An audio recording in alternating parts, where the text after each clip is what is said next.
من أنا من أنا من أنا لولاكم كيفما حبكم كيفما أهو. Jadi gini santri ini biar pengetahuan kita tambah luas. Nah, kalau di dalam kitab Tafsir Shawi, kebetulan yang saya pegang ini kitab Tafsir Shawi, sarahnya dari Tafsir Jalalain. Tafsir Jalalain. Nah, itu di sana dikatakan siapa yang menjadikan awal mula yang menjadikan lembu itu sebagai sarana ibadah. Ternyata ada provokatornya. Di sini disebutkan namanya Samiri.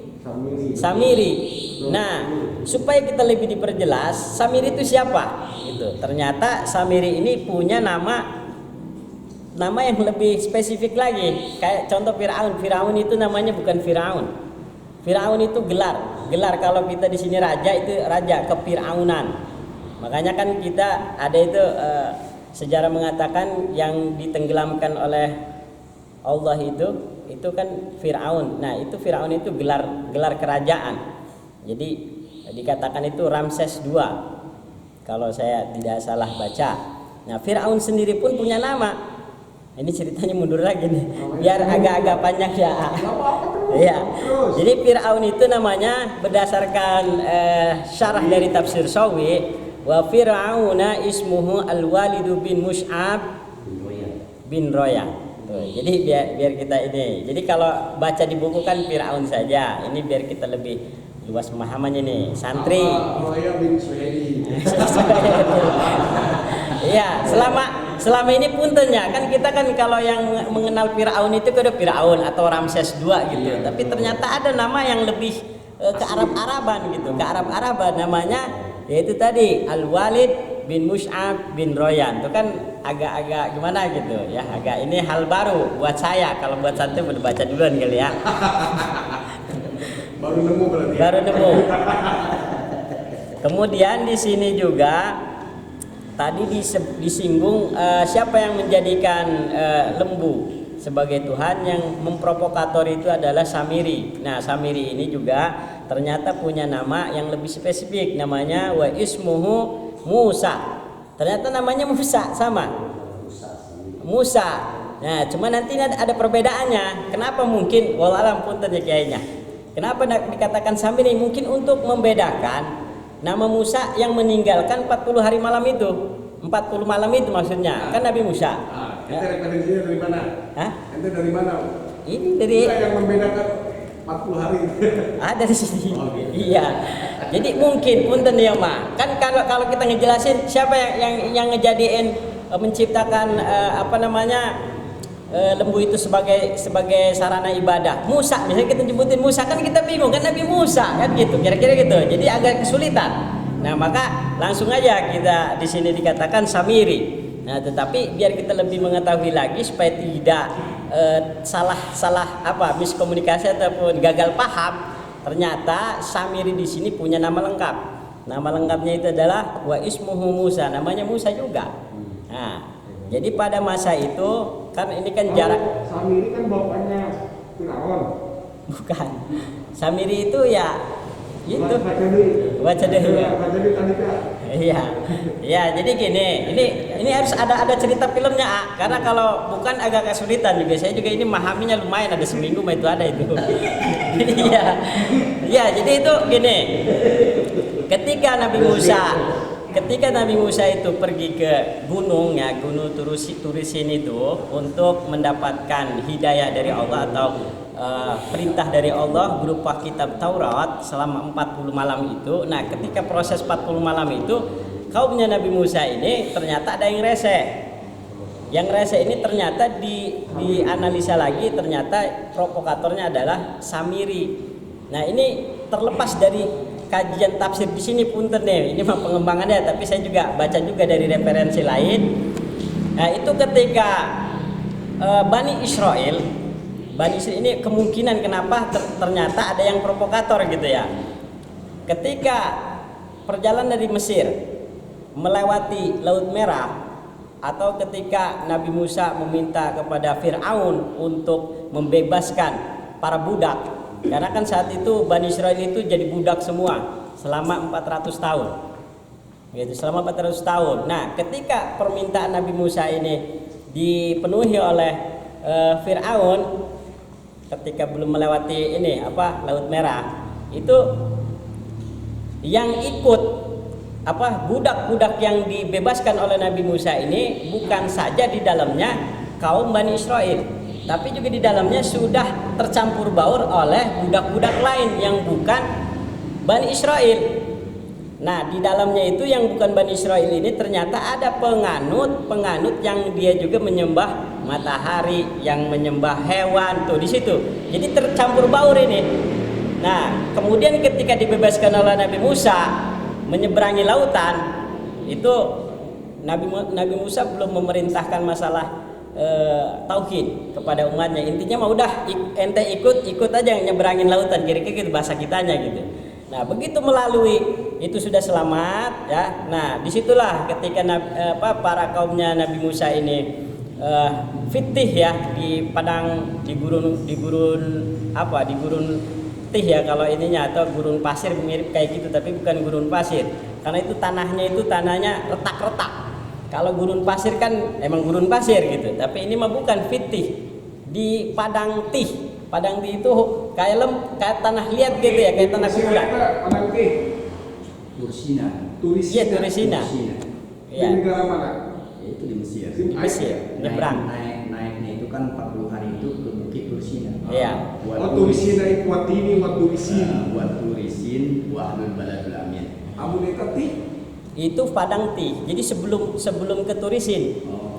Sebelum ke Turisin, ini kan kemarin ada juga pembahasannya oleh Ustaz Jenal. Nah, nih pertanyaan ini kan ngebahas Samir. Samir kata Edi ternyata Musa juga. Musa namanya. juga. Ini kan Firaun. Pertanyaan aja Iya. Nabi Musa sewaktu kecil sama Firaun diangkat-angkat nggak? Diangkat-angkatnya. Enggak, maksudnya di ais-ais nggak? Bisa jadi ya. Nah, berarti Musa itu ngaran Firaun itu kaitan ngaran Musa oge. Berarti pertanyaan aja, pemikiran aja. Ada di sini keterangannya. Untuk Musa yang dimaksud ini adalah bukan Firaun kan? Bukan. Nah, ada lagi. Ada. Maksud saya ini Firaun yang kedua. Bukan juga. Jadi istilahnya gini, ini hanya konsep kenapa pada akhirnya Samiri ini mengajak mengajak umat untuk menyembah lembu gitu. Jadi ada konsep di situ sebenarnya. Jadi sebelum ketika Nabi Musa membebaskan para budak, itu di sana budaknya bukan hanya Bani Israel, tapi juga emang budaknya banyak dari penyembah berhala, ada semua di situ. Kalau kayak bahasa kita udah tercampur lah, bukan murni Bani Israel. Maksudnya Duriyatu Yakub bukan. Jadi bukan hanya itu gitu. Jadi tercampur semua. Nah, disitulah ketika di Padang Ti itu, ketika Nabi Musa naik ke Gunung Turisin selama 40 malam itu, nah di sini adalah provokator yang namanya Samiri. Nah, ternyata dianalisa Samiri di sini punya nama lengkap, namanya Musa. Hanya saja Musa di sini berbeda dengan Nabi Musa. Nah, Musa di sini namanya Wakana ibnu Zina, dan Musa ini adalah anak zina. Anak zina dari waladat ummuhu, yang dilahirkan oleh ibunya fil jabali, di gunung. Tuh di gunung, entah gunung mana ini, tapi yang jelas Musa yang dimaksud dengan Musa Samiri ini berbeda dengan Nabi Musa alaihi salam. Sehingga ini saya tidak ceritakan kesananya, sehingga ada syair mengatakan itu idal mar'u lam yukhlaq sya'idan minal azal qad khoba min rabbi wa khobal mu'ammil fa Musa alladhi rabbahu Jibrilu kafirun wa Musa alladhi rabbahu Fir'auna mursilun. Artinya ada perbedaan Musa yang dirawat, yang diasuh atau yang dibimbing, yang diasuh ya oleh malaikat Jibril, itu Musanya kafir. Wa Musa alladhi rabbahu Fir'auna mursilun, dan Musa yang dirawat oleh Fir'aun, mursilun adalah orang yang diutus gitu. Jadi perbedaannya itu. Kalau Musa yang dirawat oleh malaikat Jibril nih, kalau Musa yang dirawat oleh malaikat Jibril itu Musa kafir. Tapi kalau Musa yang dirawat oleh Firaun, kebalik ini Pak ya, kebalik cerita sudah. Nah, tapi memang nyatanya begitu. Musa yang dirawat oleh Firaun itulah Musa seorang yang diutus, tuh gitu. Jadi itu perbedaannya, sehingga dijadikan sebuah syair. Itu aja ya. Nah, ini sebenarnya panjang ini. Iya. Wes kita behela. Minum dulu ya, minum dulu. Iya. Nah, terus kemudian di sini saya singkat saja. Nah, ini summa afauna ankum. Kemudian pada akhirnya setelah Nabi Musa kembali dari Gunung Turisin dan kemudian Nabi Musa juga mendapatkan kitab Taurat.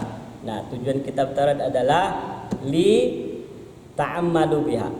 Jadi agar umatnya ini mengamalkan Taurat yang ada di dalamnya. Nah, tapi proses itu di sini dikatakan mana ini? Nah, summa afauna ankum, kemudian Allah memaafkan daripada dosa-dosa orang-orang kafir atau orang-orang kaumnya Nabi Musa ini min ba'di dalikal ittihadi, dari setelah menjadikan lembu itu sebagai Tuhan, la'allakum tashkuruna, agar kalian bersyukur, ni'matana akan nikmat kami alaikum atas kalian. Nah, ini sebenarnya proses Allah memaafkan kaumnya Nabi Musa ini tidak semudah summa afauna ankum, tapi ada prosesnya. Di ayat sebelumnya ini, di ayat sebelumnya bukan? Nah, di ayat setelahnya ini lebih sadis. Jadi ada proses.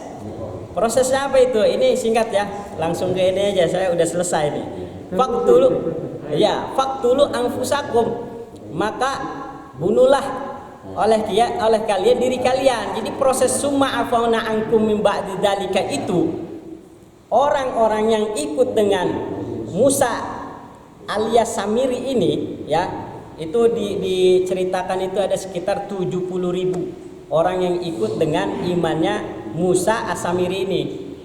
Jadi ini kan kalau Bani Israel itu kemarin sudah dibahas itu Duriyatu Yakub ya, auladu Yakubah, anak-anaknya Yakub. Anak-anaknya Yakub itu kan ada 12 dari kita baca itu istri pertama Lia itu ada 4, yang lainnya 2 sampai dengan Rohil, anaknya Nabi Yusuf dengan Bunyamin, itu semuanya 12. Jadi anggaplah ini 12 ini sebenarnya kayak semodel suku Yusuf, suku Benyamin, suku seperti itu, suku Lewi, suku seperti itu. Nah, jadi di sini ternyata yang ikut dengan Musa as-Samiri ini ada sekitar 70.000 orang. Berarti saat itu kaumnya banyak. Karena satu suku saja misalnya 70.000, berarti tinggal dikali 12 berapa suku di situ. Gitu. Nah, ini yang ikut dengan Musa Samiri ini sekitar 70.000 orang. Nah, pada akhirnya summa afauna akum min ba'di dzalika itu tidak serta-merta Allah memaafkan kesalahan kaumnya Musa, tidak. Ya, tetapi dengan cara tadi faqtulu anfusakum dzalikum khairul lakum inda barikum fataba alaikum innahu huwat-tawwabur rahim. Jadi suruh bunuh diri kalau keterangan di sini. Tapi dalam riwayat lain ketika Nabi Musa mendapati kaumnya ini menyembah lembu, kemudian Nabi Musa marah. Beliau minta pertanggungjawaban kepada Nabi Harun, tapi ya adanya demikian, akhirnya suruh milih siapa yang mau nurut sama saya, bahasa kita begitu. Akhirnya tuh banyak kaum yang ikut Nabi Musa. Nah, dari 12 suku Bani Israel ada 70.000 orang yang gak ikut Nabi Musa, tapi ikutnya Musa Samiri. Akhirnya Nabi Musa memutuskan bagaimana, nunggu Allah memberikan wahyu selanjutnya, sudah faqtulu anfusakum dzalikum khairul inda barikum fataba alaikum innahu huwat-tawwabur rahim. Nah, akhirnya kaumnya Nabi Musa berperang dengan kaumnya yang ikut dengan Samiri Musa itu, Musa Samiri itu. Matilah semua. Dan ada yang kalah, tinggal sisa beberapa orang. Nah, sisa berapa orang itu langsung dibunuh juga pada saat itu. Tapi dijelaskan di ayat lain, saya tidak baca. Ini singkat aja. Ternyata ya kalau kita kan ngeliat sadis ya, orang artinya udah kalah kemudian mau diapain nih, ibarat tawanan perang mah mau diapain, tapi udah bunuh aja, ya gitu, faktul anfusakum, bunuh aja udah, habisin. Kan itu sadis kelihatannya, kedengarannya, tapi sebenarnya tidak. Itu untuk memberikan pelajaran kepada Bani Israel bahwa kalau sudah kafir harus terima akibatnya gitu. Jadi maksudnya memberikan pelajaran kepada Bani Israel yang sebelumnya ini atau yang ikut dengan dia, jangan melakukan hal itu sama dengan kaumnya Musa As-Samiri. Yang mungkin itu saja ya, sudah panjang lebar. Terima kasih sudah mau mendengarkan, mudah-mudahannya mendengarkan dapat pahala. Terima kasih, mungkin itu saja. Wabillahi taufiq wal hidayah. Wassalamualaikum warahmatullahi wabarakatuh.